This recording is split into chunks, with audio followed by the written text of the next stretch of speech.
Okay, folks, this is game 2 between Data and Goose, and it's on Blue Shift again. And this time, in stark contrast to game 1, Data is already building something. It is an overlord, which is, a thing, but hey, it's better than not building anything.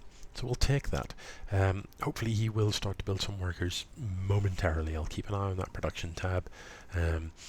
Looking to see that those workers pop up there.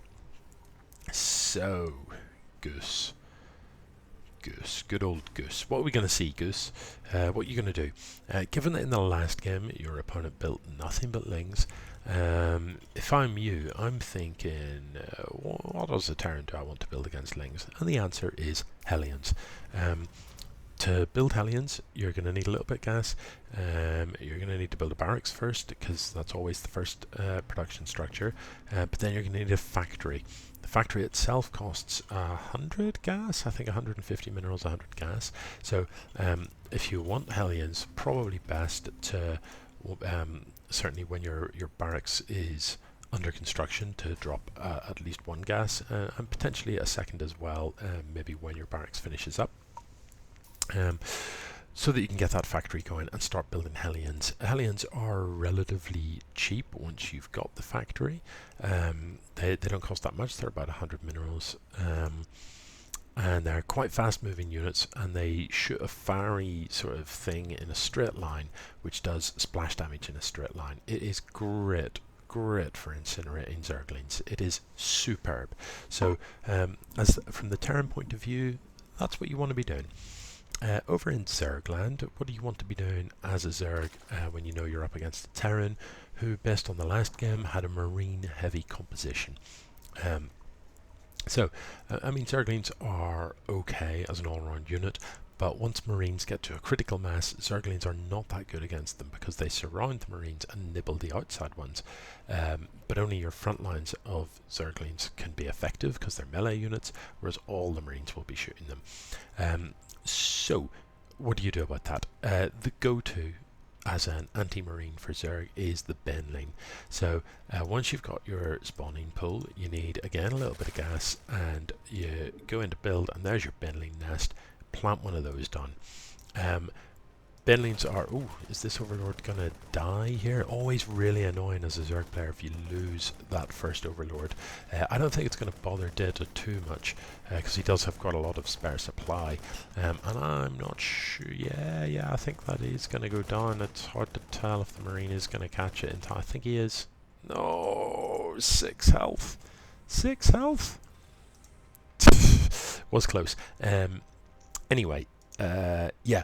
Benlings are where it's at. Once you've got a Benling nest, you can take a plain old Zergling and turn it into a Benling. The Benling is, as well as the description says, they're a suicide unit. It's like a little suicide bomber. They're little like sacks of acid or something that explode on contact with an enemy unit. And they do a little bit of splash damage over a reasonably small area, but the splash damage is enough to kill Marines.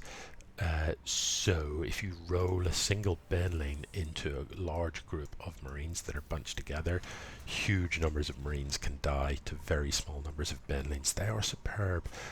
Better still if you go ahead and research Benling speed.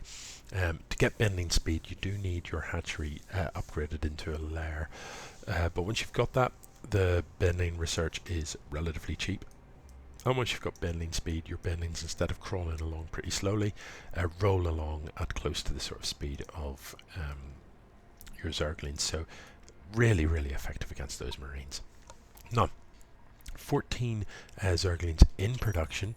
The army supply is in favour of Data, so I wonder, is he looking to push in here early? If he is, he wants to make sure he's got all his lings together. Look, a lot of the lings are at home, and this just isn't quite enough to deal with this. You definitely want to get them up there as one, because look at the way these are all done. Oh no, weren't quite attacking there. They were mostly running past. So Data unfortunately has got enough lings on the map to kill all of that, or did have, but he needed to make sure they all attacked at once. He needed to run them in here and get a surround on this. And the other thing he really needs is that Zergling speed upgrade. It just makes such a big difference. You saw the way those lings came in a sort of stream in a line. So all of these Marines are just shooting the front one, then the next, then the next, then the next, and your lings are all dying one at a time. If you've got the speed upgrade, the lings can get in really fast, get a full surround on these, and certainly kill them all.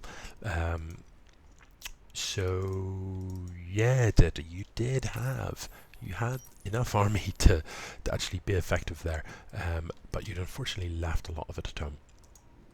As a little kind of tip that can help you keep your units in place and stuff, when you've got buildings like this, you can see that you can set a rally point, and this one, for example, has the rally point set just here. That's where the units will go as they pop out. You can set the rally point by having your building or buildings selected and just right-clicking on the map. But if you right-click onto one of your own units, then any units that come out of these will follow to wherever that unit is on the map. So if you move across the map with this stuff, it means that as these are building, all the Marines that pop out of them will then follow and join up with these units. And that's a really, really useful thing.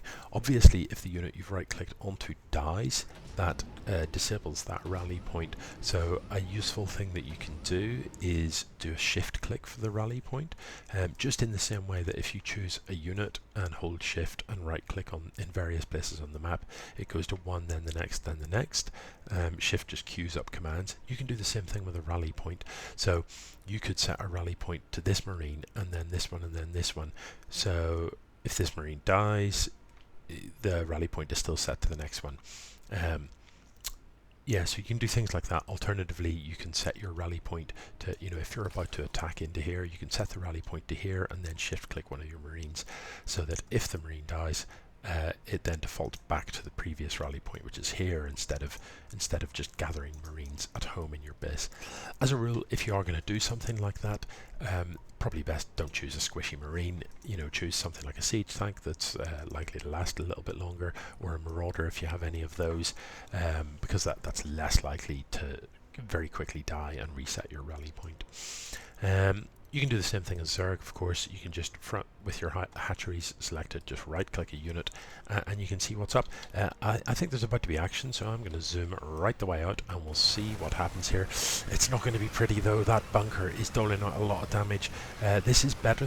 The Lings have got speed. They have got the wraparound, but there just wasn't enough, especially with the siege tanks in the back, and with this bunker as well. That is hard to beat. Those Lings would have been better off running past and trying to do damage in the back here. So Deta needs to rethink. This is where possibly having Banelings could help out a lot, because Banelings could roll into this stuff and just destroy, and Roaches can help out a lot because they are armored units. These guys are pretty tough.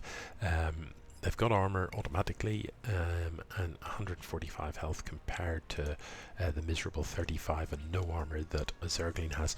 So Roaches are a very versatile and very good unit indeed.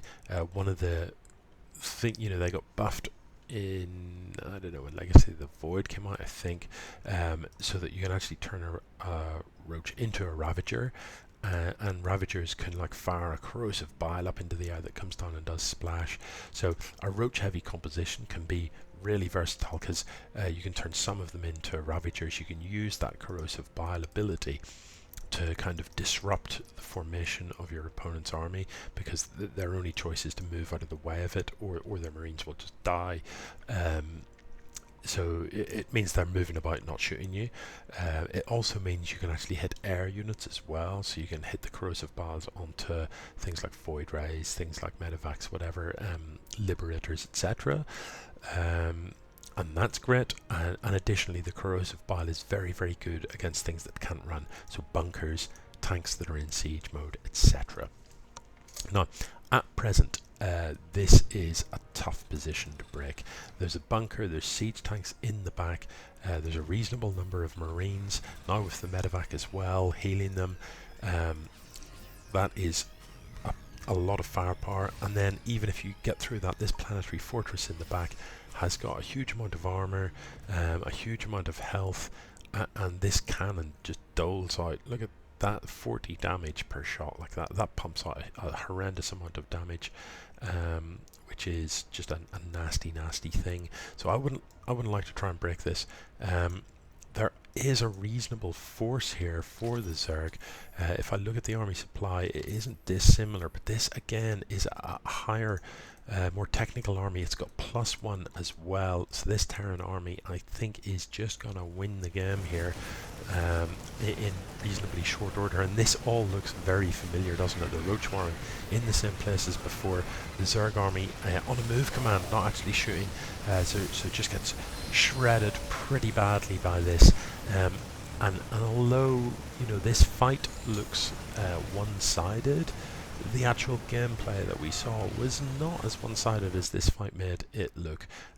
You know, this spine crawler was a good idea, better positioning of the army, some slightly different engagements, and Data, you weren't as far behind as that engagement made it look. But there it is, GG. Hopefully I've got just, I think, 3 more games to come in from this sort of first batch. So hopefully I'll get those out for you as soon as I get them. And then we'll go into the next round of games, and that'll be all good. If anybody has an interest in casting games, I am more than happy to let people have a pop at doing that. It is quite good fun. And you know, there will be in the coming weeks times when I'm slightly busier than I have been this week, and I will not be able to cast all of the games. So please just feel free to let me know if you want to have a go at casting games. It is pretty funny. Maybe I'll get some of our veteran players to do it. I know that our reigning champion from last year has set up a veterans league, and they've got some players ready to go, so I'll probably be casting some games for that shortly as well. Yeah, man, cool. GG.